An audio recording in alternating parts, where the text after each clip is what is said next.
শুরু করছি পরম করুণাময় অশেষ মেহেরবান এক আল্লাহর নামে।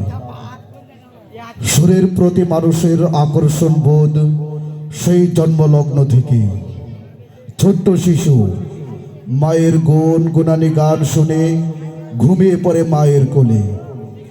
জীবনের প্রতিটি পাতায় রয়েছে সুরের অমেয় আবেদন।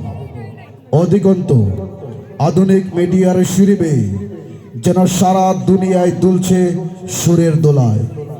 কিন্তু যে সুর আমাদেরকে আহ্বান করে আল্লাহ ও তার রাসূলের পথে, যে সুর আমাদেরকে আহ্বান করে আল্লাহ ও তার রাসূলের প্রেমে, যে সুর আমাদেরকে আহ্বান করে চিরসত্য ও সুন্দরের পথে, সেই সুরই তো আমাদের শোনা উচিত, ঠিক কিনা বন্ধুরা?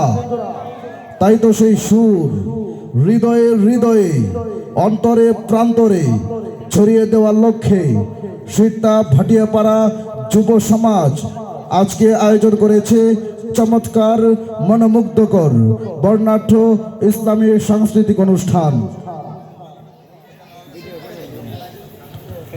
অনুষ্ঠান জুড়ে এখন থেকে শেষ পর্যন্ত ইসলামী সঙ্গীত নিয়ে মঞ্চে থাকবেন দেশের শীর্ষস্থানীয় সাংস্কৃতিক সংগঠনের শিল্পীবৃন্দ।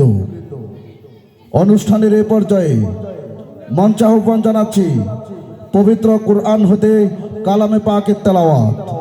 মঞ্চে আসছেন আজকের অনুষ্ঠানের অন্যতম ব্যক্তি, যার অক্লান্ত পরিশ্রমে আজকের অনুষ্ঠান সাফল্যমণ্ডিত, আপনাদের এলাকার সন্তান, ইনশা তাদরিসুল কুরআন মাদ্রাসার সম্মানিত পরিচালক হাফেজ কারি উবাইদুল মাহমুদ।